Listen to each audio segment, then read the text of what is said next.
Welcome to the Potomac River Jazz Club's monthly jazz talk with Paul Carr.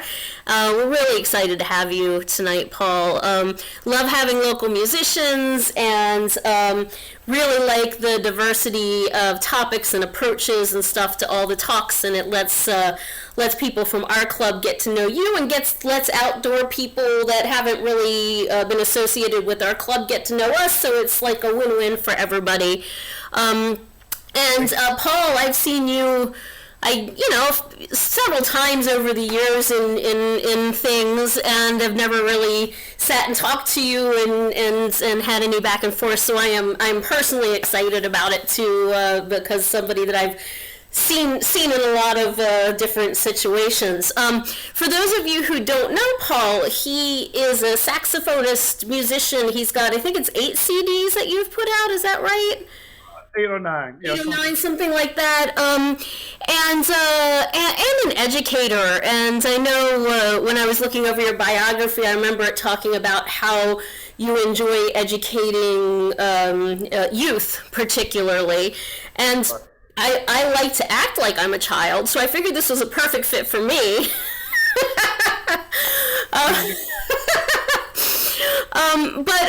But bringing you into the Potomac River Jazz Club, we've been bringing early jazz to the DC area for 50 years, both performances and education-wise, and so just a great fit of the two. So I'm going to hand things over to Paul, mute myself, and Paul, I'm going to give you, when you need screen control, just let me know, because I will toggle that. Or you said you weren't going to need it, right?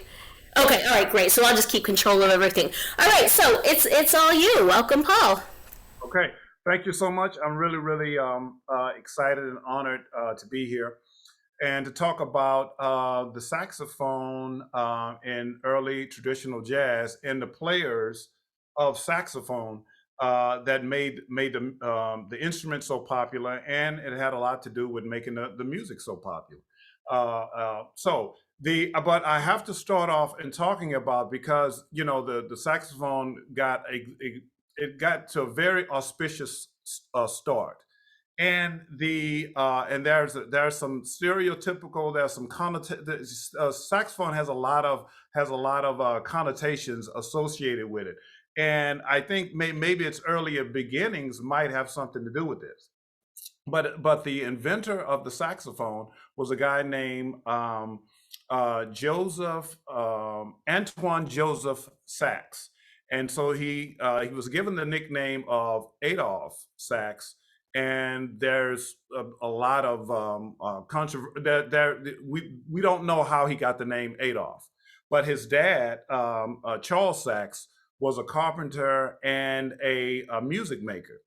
And so he had to concentrate. His father had to concentrate on our retail sales. Had to make a living. So they had this kid here, and they just let Adolphe, and he had to run of the shop.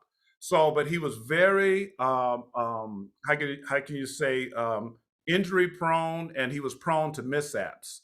So they said when he was 3 years old, Adolphe Sax, he fell down through 3 flights of stairs and fell right on the top of his head. And he was in a coma for a week. That's at 3 years old. At 6 years old, he swallowed a needle, and that passed. He passed that without any, event, which is crazy. He also, around the same time, he drunk a mixture of arsenic and white lead. I mean, his father is an inventor, so all this stuff is just laying around the house. So he drunk a concoction of that, and some kind of way survived. A little bit older. He was found floating face down in a creek near the house, and a random neighbor just went by and fished him out. And he came, and then he came to. There's more. He was working outside one time, and he got hit inside the head with some sheet metal, just flying around. So it prompted his mother to say, her son was condemned with misfortune and mishap, and she didn't think he was going to live. And there's also more stuff that happened when I was reading about it. Um, it's like my thing is like, Mom, why are you trying to kill me? It's like mostly, but he was also very proficient at the same time. In his teen years, he was very proficient at playing the flute and clarinet, and he noticed that in orchestras there was a gap in connecting the low brass to the from the low woodwinds to the low brass. So he started working on making a better bass clarinet, and which he did. And so he was, and also that I don't want to jump ahead of myself. So he made a bass clarinet. He also invented the contrabass clarinet. So he started taking his inventions to the national exhibition, where a lot of inventors do. And oftentimes he would win. He would win hands down. But because he was so young, they wouldn't give it to him. They wouldn't give him the gold medal. Uh, so that was one of the things. So he also noticed that there was a gap in between the something to make the clarinet. The clarinet couldn't play as loud. Of course, the flutes couldn't play as loud. There was a gap in the volume between the brass and the woodwinds. Okay, and the bassoon, of course, couldn't match that as well. So that's what had him started tinkering around with the saxophone, and he kind of made like a metal bassoon, and he put like a bass clarinet mouthpiece on it, and voila, that's how he started, like coming up with the first designs for the saxophone. A joke. One of my college professors used to say that the saxophone was born out of wedlock between the clarinet and the bassoon. So that's a little funny now. It's funnier now than it was back then. So anyway, and he was, like I said, he's a really good player. Blah blah blah blah blah. And he kept going to this here exhibition, and he kept losing. So about this time, he's like 27 years old. He's like, well into adulthood. And the last time that he was going to go to the exhibition to show his designs for the saxophone, this is like right around 1840, where we start seeing the saxophone. Someone right before the exhibition took the saxophone and destroyed it and kicked it. But his other inventions that he had, the other instruments that he had, was still enough for him to get the gold medal. Recommended for him to get the gold medal. But of course, they didn't give it to him. Now, so that's what made him leave and want to go to Paris. Okay, so the thing about, also I think was interesting about Adolphe Sax, he wasn't a very gracious person. So he was great, he was brilliant, and he knew it. And you know how sometimes when you do that, it rubs people the wrong way. So he could play very well, and his inventions but they were like revolutionary compared to everything that was out there. And he didn't have any bones about it, letting people know that that's what it was. So of course people didn't like him. So he had a friend in Paris that told him that he thought that the French army was going to revitalize the military bands, and they're probably going to need some instruments for this. And his new inventions with the new saxophone and would be great for this. So he went to Paris with hopes of actually landing this contract that he just heard about, But he showed his bass clarinet to his friend. Somebody could help me with that. But his friend, who was a clarinet player, played his bass clarinet and loved it. So it's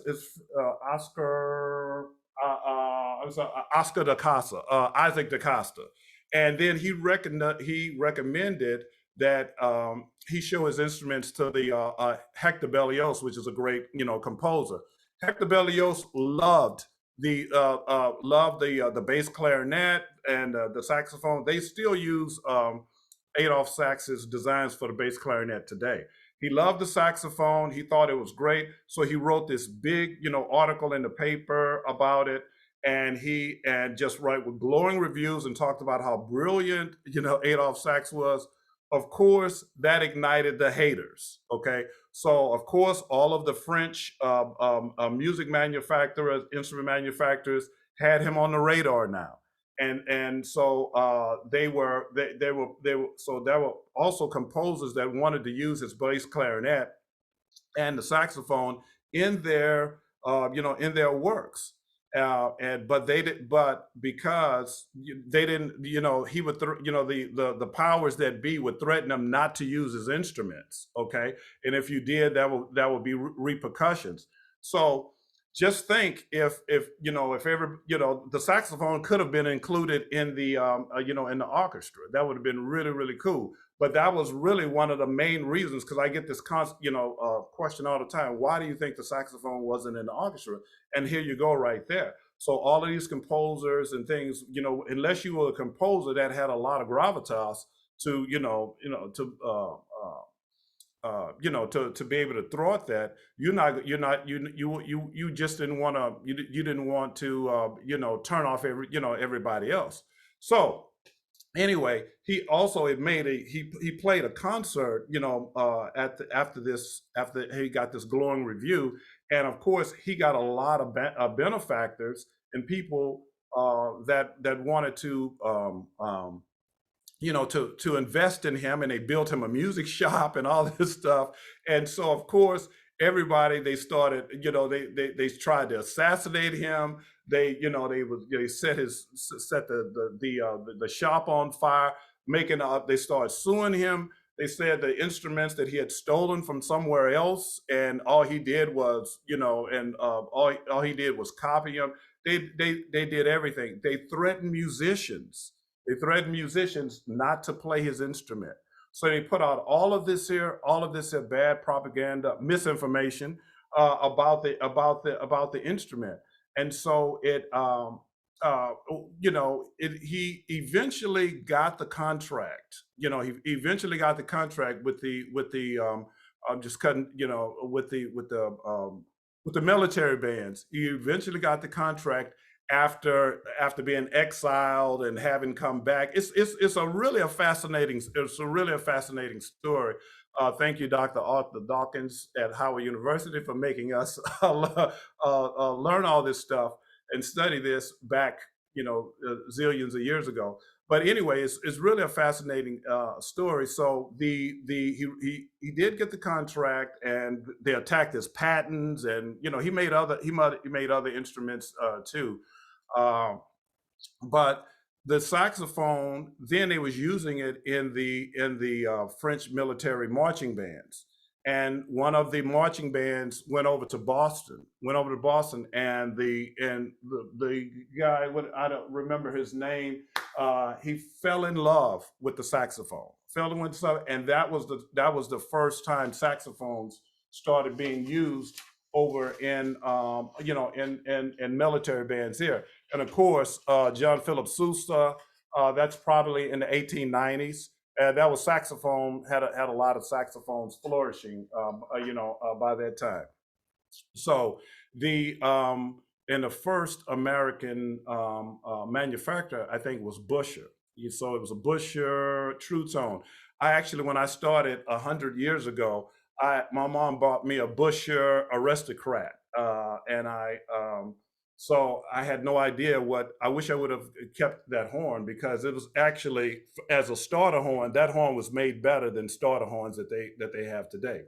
So anyway, that brings us to right around 1990, 1890s. John Philip Sousa, marching bands is using the saxophone.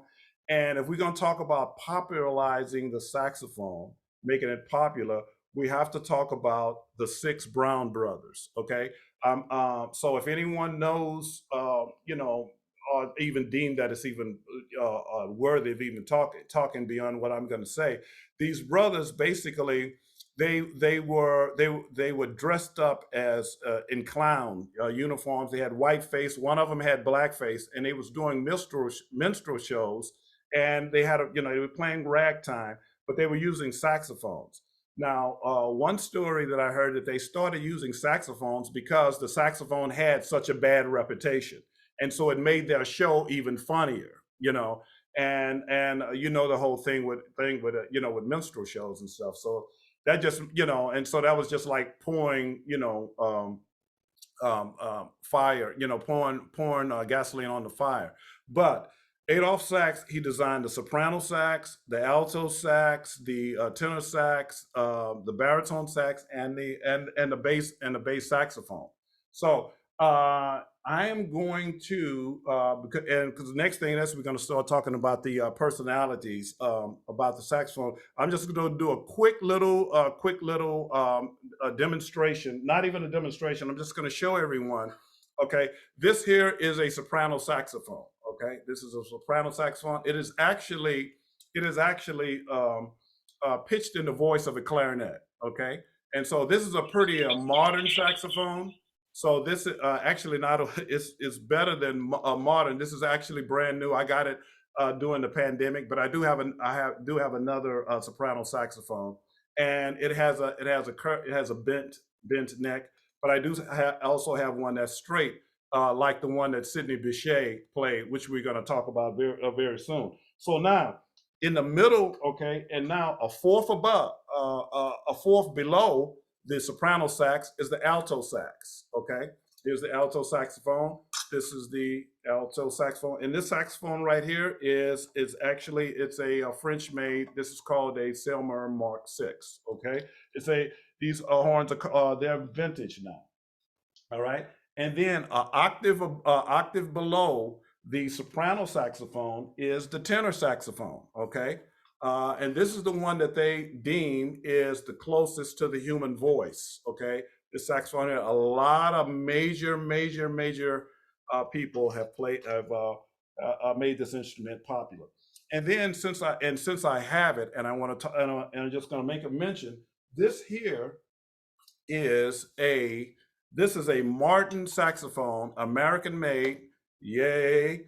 American made, and this is called the Martin. Okay, I wish I had a Martin Clementi, which is the ones that everybody was playing in the 30s and a little bit before then. But this Martin is not bad, and this is one for all of the sax geeks out there. This one is the serial number in the 200,000s, so it's toward the 60s. So I think they started making these in the 40s. And this one is, toward the end of that. But nothing can beat the sound of a Martin. The problem with the older horns is the ergonomics. Okay, and you're going to notice that you have the B, low B and low B rack here on the left hand side. In the these modern instruments, that's on the side. I'm going to show you one last thing because it made me think about it. This instrument right here. The Mark VI saxophone, you see the low B knots on the right-hand side and the ergonomics. This is the instrument that all modern saxophones are based off. So these instruments, can go as high as $20,000 or more. Okay, a saxophone. Okay, so if you get one in mint condition. I also have two saxophones that precede this. The Selma, what is that? SBAs. Okay, so anyway, so now there's a great book by Louis Armstrong. I'm sure people here have probably read it, about my life in New Orleans, that really talks about jazz, that bridge between Dixieland jazz and ragtime. This point of this period that we're talking about. So the first musician, and we can almost stop with him, but the first musician that really made a difference on the saxophone, that really brought the saxophone into jazz was Sidney Bechet. Okay, Sidney Bechet was from New Orleans, and he was a clarinet player. Okay, and he was a student of King Oliver. Okay, King Oliver was also had a band leader of Dixieland type band in at the turn of the century, and he actually was also a mentor to Louis Armstrong, King Oliver, cornet player. So anyway, so the and excuse me, legend says that Sidney Bechet recorded before Louis Armstrong. So I'd have to, maybe Rusty Hassan or somebody like that might know that. That's what I forget who told me that. But anyway, so he taught himself the clarinet, and he started the whole of playing the playing arpeggios, obligatos behind singers and things like that. What he's really known for is the how he embellished the melodies and the wide vibrato. Okay, wide vibrato. So he actually was playing with a band over in Europe, playing a band over in Europe, and he discovered he was in a music shop and saw a soprano saxophone. So he was still playing clarinet. Okay, and so this is around 1920. And so he saw this soprano saxophone, and he got it in Europe, and that's when he started playing. So he recorded with Clarence Williams, okay, and that was the first recording that he recorded with the soprano saxophone. We're gonna hear just a little bit of this, and it's called Wildcat Blues. All right. All right.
Yeah, that's a great recording. He's actually going to play a little bit more where he plays by himself. So that's called a Clarence Williams and the Blue Five. So check that out. That's a great recording, great record. Did anybody else notice that the band sped up? Yeah, the band. Yeah, so I've noticed that I've been listening to these 20. I actually have a really good friend who who is really into 20s and 30s music. So and we were talking about that, about the bands, sped up. So there's a lot of theories behind that. So the and so here's a story. Someone can definitely, when we open it up for discussion, can try to. So Sidney Bechet was a mean guy. I heard he had mean guy attitude, a lot of attitude. Very accomplished musician. So of course he didn't like anybody saying anything, about his playing or challenging him, and he was always right. So that was a incident where he accidentally shot a woman when he was trying to shoot. Yeah, he was trying to shoot another musician because they had a beef. Okay, and so he actually had to go, and after he was in jail. So he was imprisoned over in Europe for for shooting this person. And they say they say that he was deported to New York after 11 months. And they said that after he got to New York, this was 1929, that started the stock market crashed. So I'm not sure if that's true or not, but those two events seem to coincide, and he wasn't really a nice guy. So that's what the joke that people was saying. One of his this is what I wanted. I just to do. I also heard that he carried around a knife and was threatening people all the time. But he had several bouts where he didn't. Well, music is tough. Music is still tough. Let me see. Just a footnote. Let me see. Somebody's in the chat. Okay. All right. Footnote. Not a vital fact. Richard entered a recording studio before Armstrong.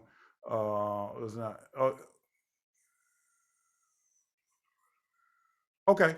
All right. Great.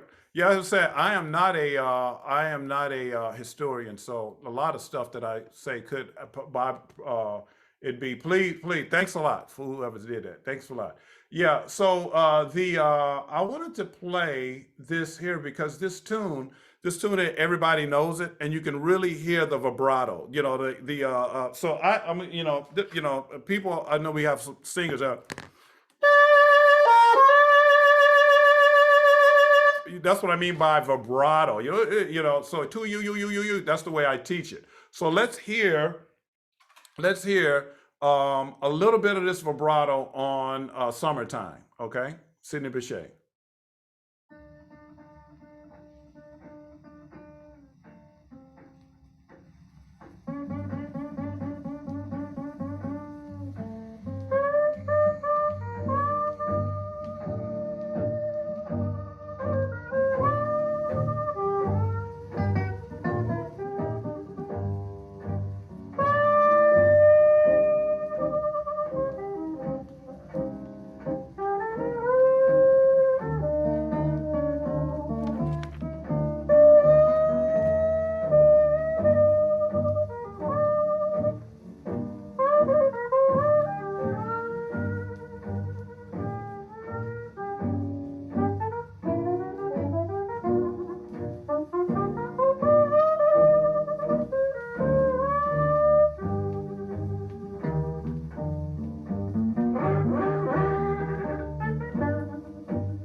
That's amazing. I mean, and the solo is solo. That was only a minute and a half. So yeah, he plays another chorus where he improvises. It's beautiful. Okay.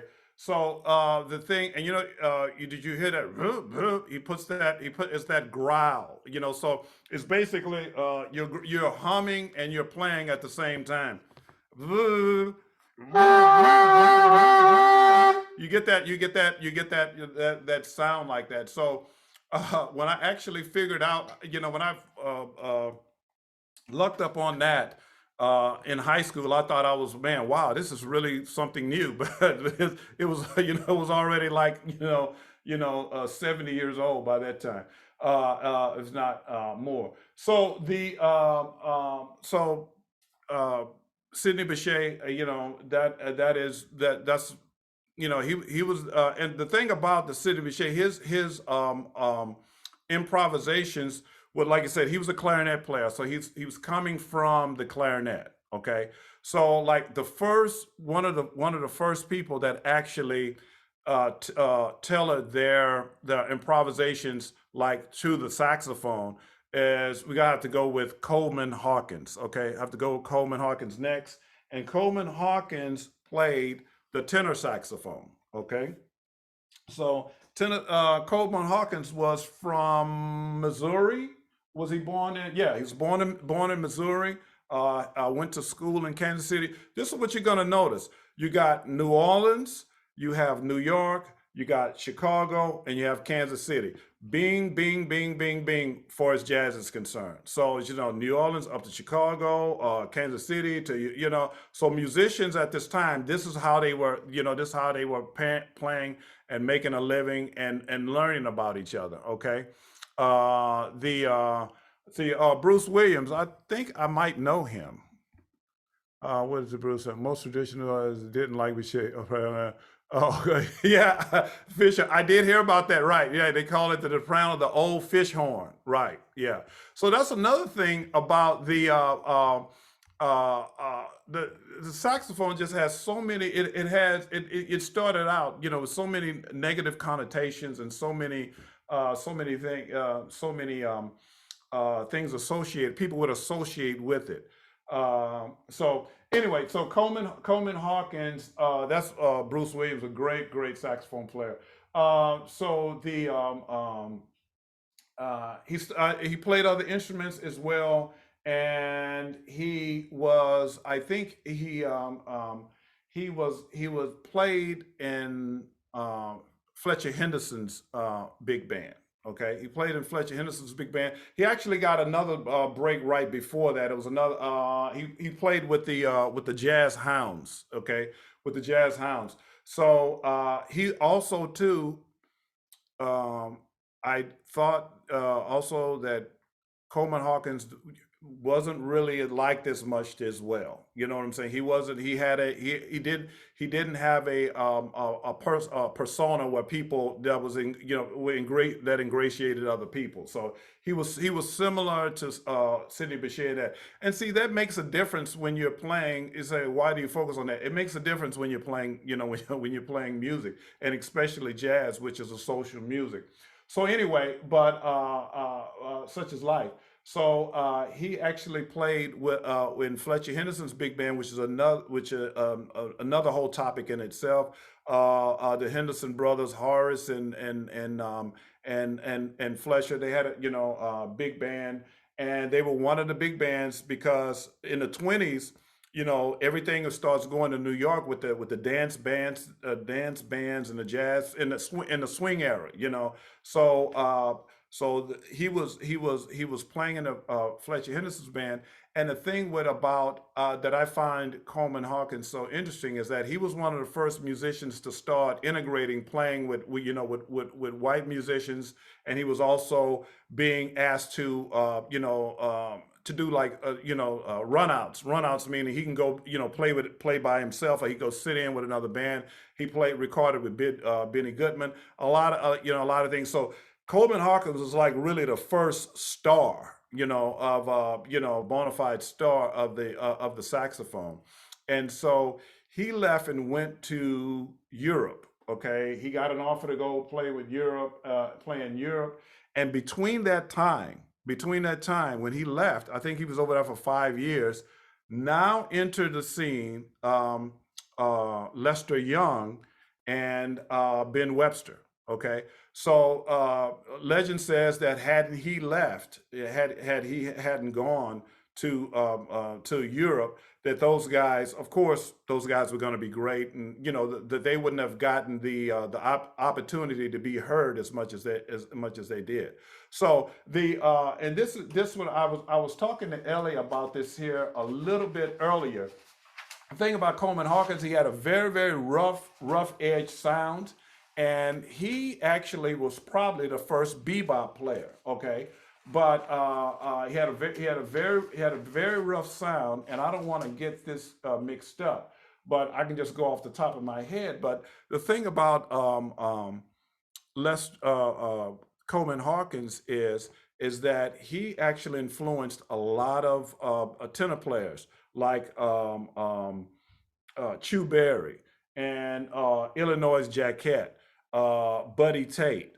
And then later on through them, Ornette Cobb, those. So that style, if you familiar, we're gonna listen to a little of that, but that's what the line of saxophone players that he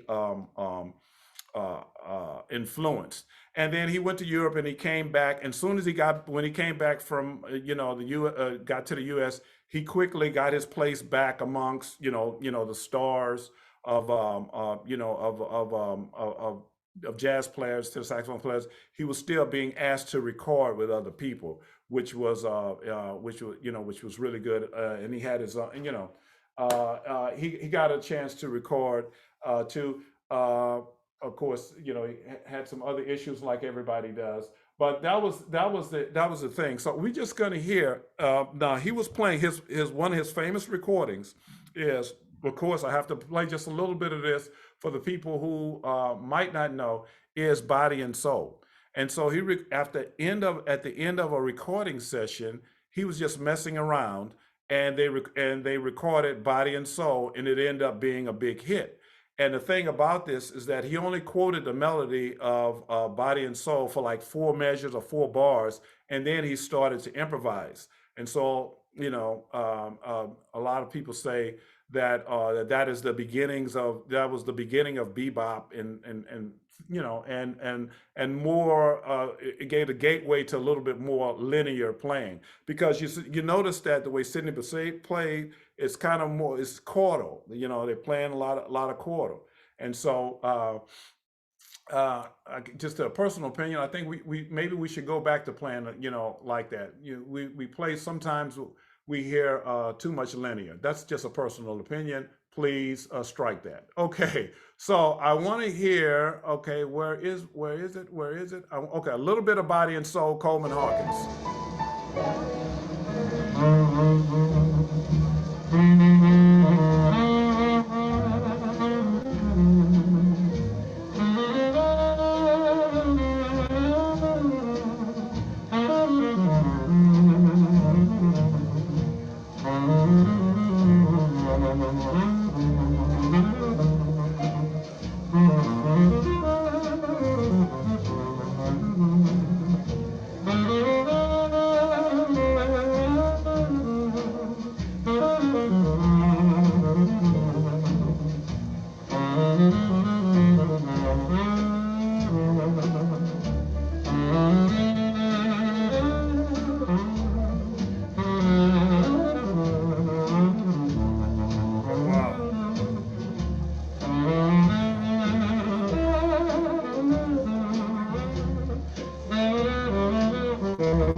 So now, being a saxophone player, hearing all of that control, being able to go from the top of the instrument down to the bottom of the instrument and playing those low notes like that, it takes a lot of control to do that. And that's just amazing. You hear how full and big that sound is. I just want you to hear this, a little bit of this tune, because I'm from Houston, Texas. So my high school band director was really good friends with Ornette Cobb.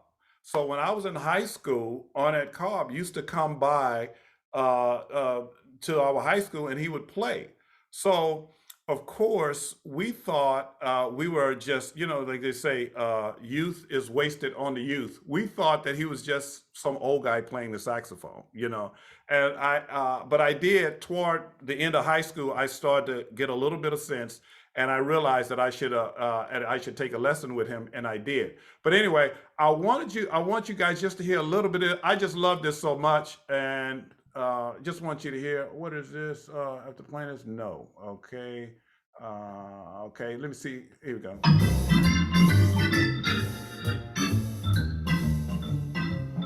Okay. The name of this recording is called "Very Saxy." okay, and that is Shirley Scott on organ, and it's Ornette Carr, Buddy Tate, Coleman Hawkins, and Eddie Lockjaw Davis. Okay, all four of them are on this recording. The name of this tune is called "Light and Lovely." Okay, it's a great record. You can hear the recording is a little bit better because I think this was recorded in '59 or something like that. You know. Um,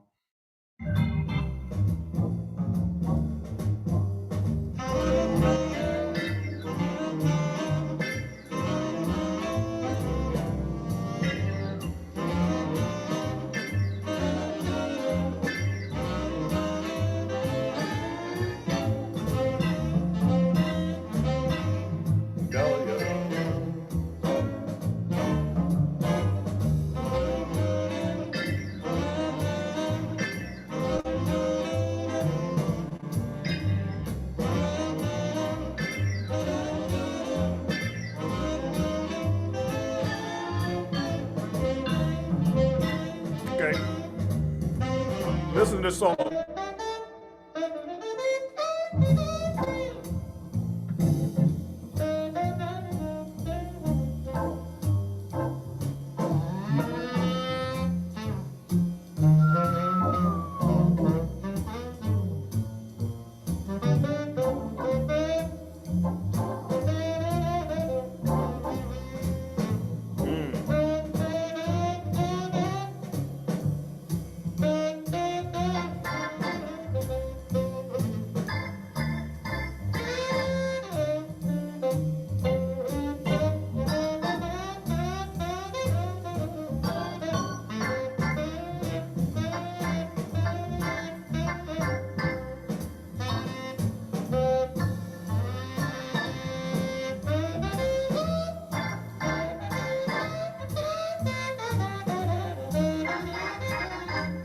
Wow.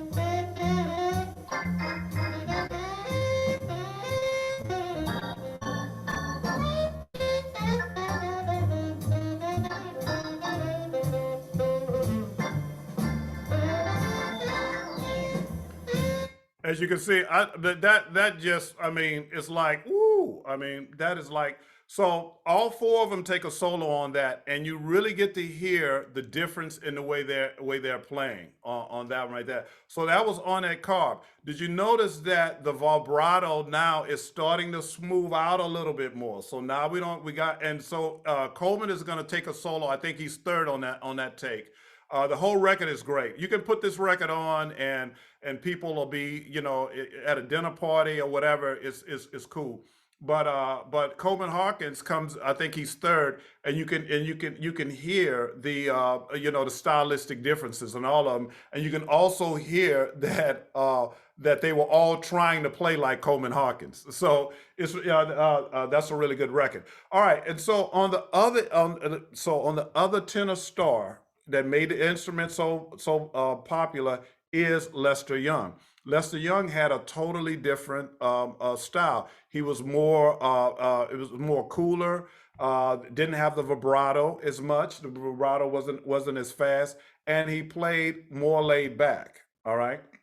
So, and he was the tenor star. He flourished, like you said, when Coleman Hawkins left, and went to Europe. And he and so we got Coleman Hawkins and we have Lester Young.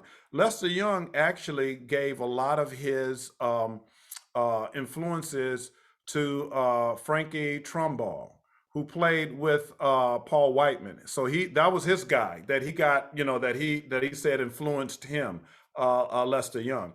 But when you got with Lester Young, so you say Coleman Hawkins and all of the tenor players that he and saxophone players, I should say, that he influenced. Then you have Lester Young. So you got Warren Marsh, Stan Getz, Jerry Mulligan.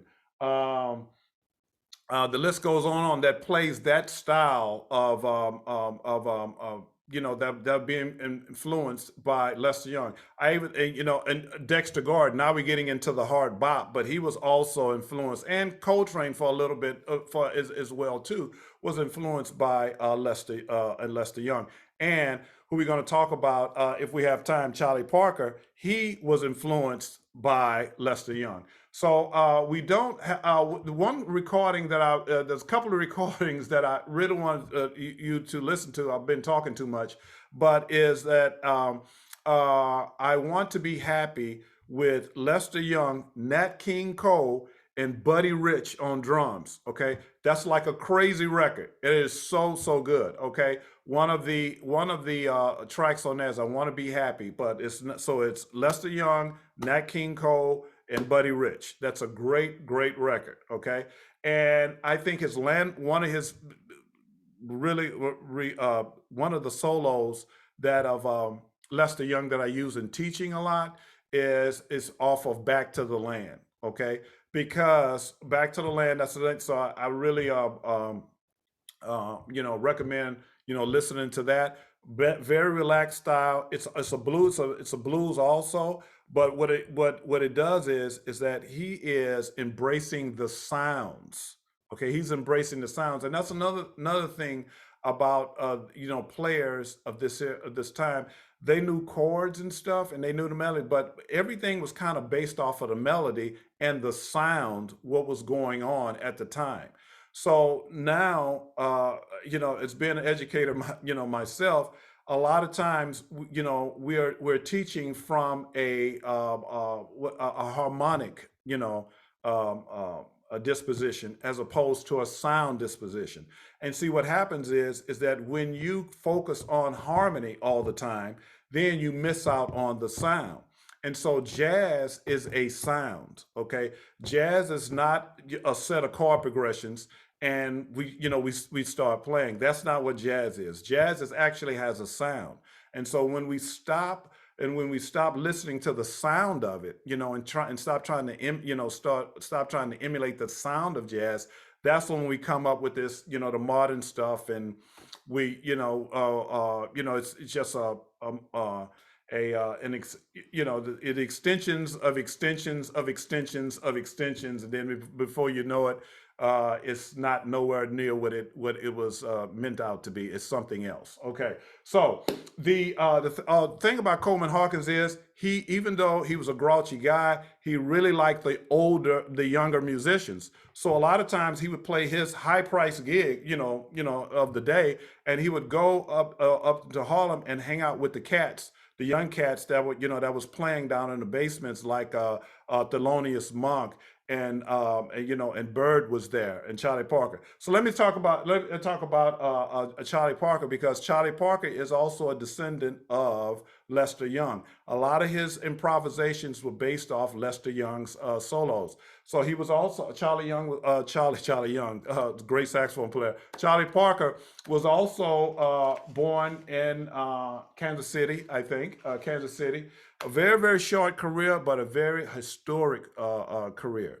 And so there's a saying that he was at a jam session playing, Charlie Parker, and he played other instruments too, and he played other instruments too. And another point, I probably forgot to mention this here. A lot of the like Sidney Bechet and Lester Young, all of these musicians that we're talking about, they really loved like classical music. So they like Sidney Bechet wrote a opera.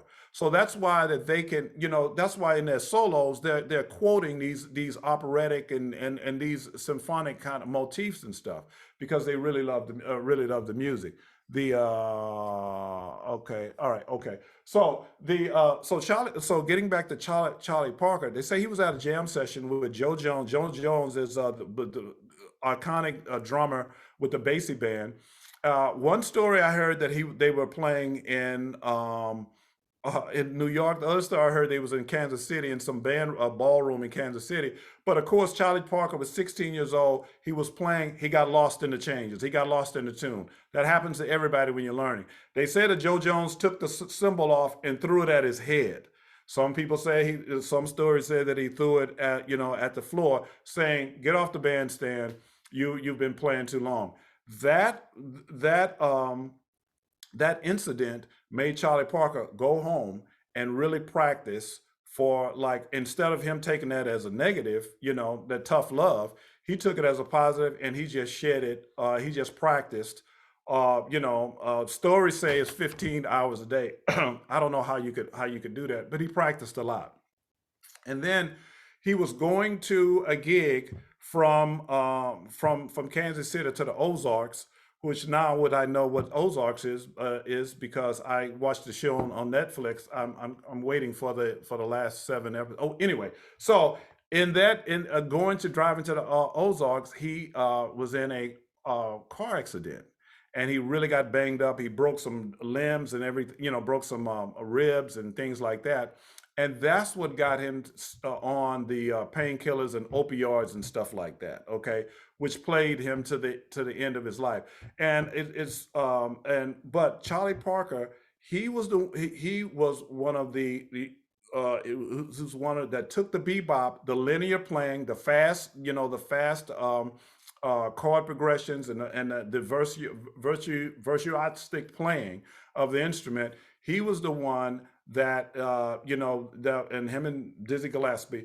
But for a saxophone is concerned, it is Charlie Parker. And so here's another thing about Charlie Parker is that he had been playing Cherokee before, the Ray Noble tune. He had been playing it in the Ozarks, with the swing bands. And that's another thing that we forget about Charlie Parker. Charlie Parker, even though we concentrate on the notes, but he was a swing player. He was a swing player at his core. So and he, they say he became bored with just playing the same chord, progressions all the time. That's where he got it. That's where we get the bebop harmony and the chromatic harmony from. But he's a swing player, and that's what makes him sound like that. Okay, is because he has the swing and being able to play in dance bands, which makes him sound like that. And no offense to anybody, but Sonny Stitt doesn't sound like Charlie Parker. Okay, so I mean, all you have to do is listen to the records. So that's the thing. So he had been working on Cherokee all this time, and one night after a gig, after he had moved to New York, so I've been seeing him around sometime in the mid 1930s. He moved to New York, late 1930s. He moved to New York, and he was playing around after a jam session, and him and a guitar player was playing, and they came up on Cherokee. And that's when he started to playing all of the, the substitutions and things like that. And we get his tune that he wrote over those changes called Coco. And so that's where we get the term contrafat. So a lot of Charlie Parker's music, they were existing chord structures, and he placed the head over them. Okay, so we're running out of time, but one of his tunes is Ornithology. His nickname was Yardbird, and so he wrote a lot of tunes about about birds and the study of birds. So one of his tunes was Ornithology. He wrote that over the changes of High High the Moon. Donnelly it's over Back to Indiana, and of course countless of heads that he wrote over tunes that he wrote over the blues structure. And so the thing about Charlie Parker, why he's so significant, is that his music and his playing is really kind of started the whole a lot of study for it's studying for schools and colleges and things. They've transcribed all his solos. A lot of his stuff is used as audition materials in the schools, and the tunes that he played are still kind of like they're tunes for like Cutting Ground, so Cherokee, Donnelly, those are proving ground tunes. So people are still using those tunes, as such. But the main thing is Charlie Parker was a swing player. Okay, so of course and it's so evident when you go listen to Charlie Parker with strings. Okay, so you tell, yeah. So anyway, I could say some, but Charlie, very few people at the time could have made that recording like Charlie, yeah, Bird with Strings. Okay, so that's the thing with that's the thing with that. And he was a descendant from playing wise from Lester Young. Okay, and so and the I want to sum this up by saying, because I know we're on the hour. It's just that all of the great players, there's a lineage to something else. They're coming through someone. So it's just like if you try, you have to learn the language. You have to learn learn the music that you're trying to play, which is an audible by you. You want to get it by sound, and you usually learn it from from another player that are other players that influence you. That's the best way you do it. And that's the thing. So Charlie Parker is used a lot. So a lot of times in my teaching, I might start I might start with a Charlie Parker transcription because I'm dealing with younger people. But once they get a handle on that, we're going back farther. We're gonna listen to some prayers. We're gonna listen to some Hawk. That's Coleman Hawkins. And recently, in the last 10 years or so, I've really gotten into listening to Sidney Bechet. So that's those are the people that I think are what made the saxophone so popular in traditional jazz. Okay, so please, if you have any questions, any comments, I'm going to leave the floor open right now, and I would love to hear from anybody and everybody.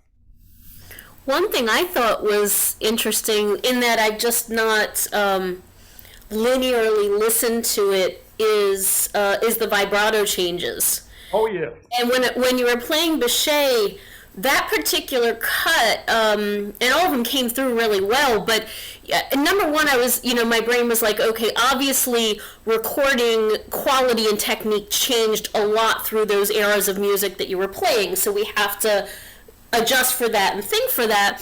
But his vibrato was so fast, it sounded almost like when somebody's out of tune, and you get the waver in the sound. I had never really focused in on how fast that vibrato was, and I found it kind of fascinating hearing the change in approach of vibrato through the years. That was very interesting to me. And if you let that recording go on a little bit more, he could articulate really, really fast while the vibrato. It's unbelievable. It's just unbelievable. Yeah, yeah. A question, if I may. One generally reads, the way I've heard it said, that the soprano sax is a very tough instrument to tame. Mm-hmm. And is that your experience, Paul?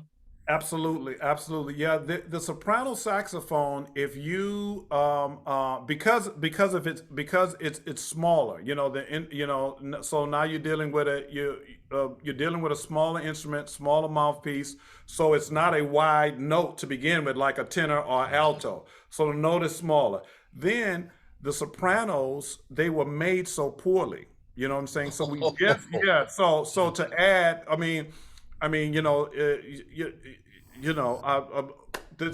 if you listen to My Favorite Things with John Coltrane, you hear that, of course, he's out of tune, which has nothing to do with playing jazz, by the way. But it's just a tough instrument to play. And plus, he was using a metal mouthpiece. So it is a tough instrument to play. And what I do is I play, like extras, like usually classical exercises and classical pieces on the soprano, is because it's so unforgiving. When you playing, when I'm playing,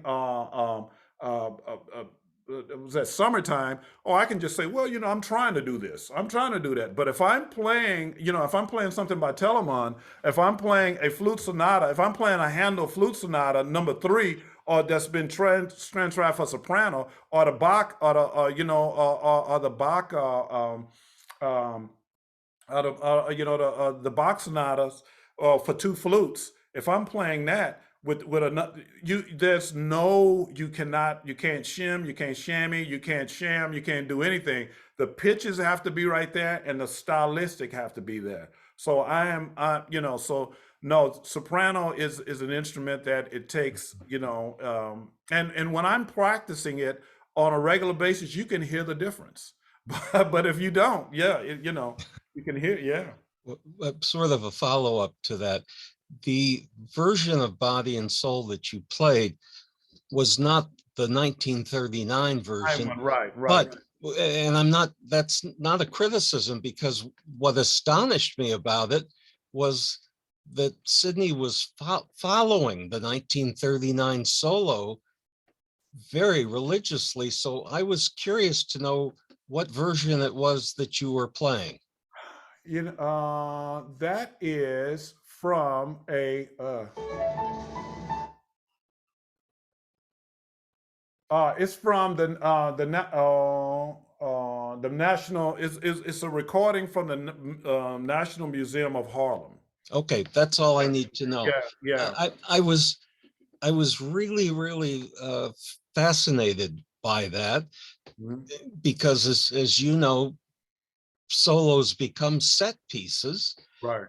And that he was treating it as a set piece. And it made me very curious to listen to some other later versions to see if they too follow the 1939 solo. Thank you very much. Sure. No, thanks. I appreciate it. Thanks for bringing that out too. Yeah. It's funny that you bring up the Body and Soul piece. During the pandemic, I was following a musician, and still am, a New Orleans musician, who was doing a show online every day just to keep his chops up. And for the first year of the pandemic, he literally played every night at 8 p.m. And sometimes it was 20 minutes, sometimes it was an hour, and he plays a number of instruments, but one of his main instruments is the saxophone. And every night he played Body and Soul. and he practiced it in every key. Wow. Oh my heaven. Okay, it's D sharp tonight. Whatever, he played it in every key. So when you pulled that out, I'm like, of course it's Body and Soul. Yeah. That's such a good way to practice too, is to play something and play something every day in all keys. Yes. We got other questions? It's really good to see you, Joel. Joel's here with his paw in a sling there. He had shoulder surgery. He's one of our board members. Great. So, awesome to see him here. Yeah, he's a drummer, but not tonight.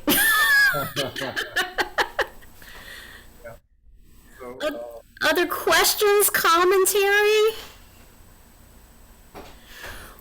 Well, good.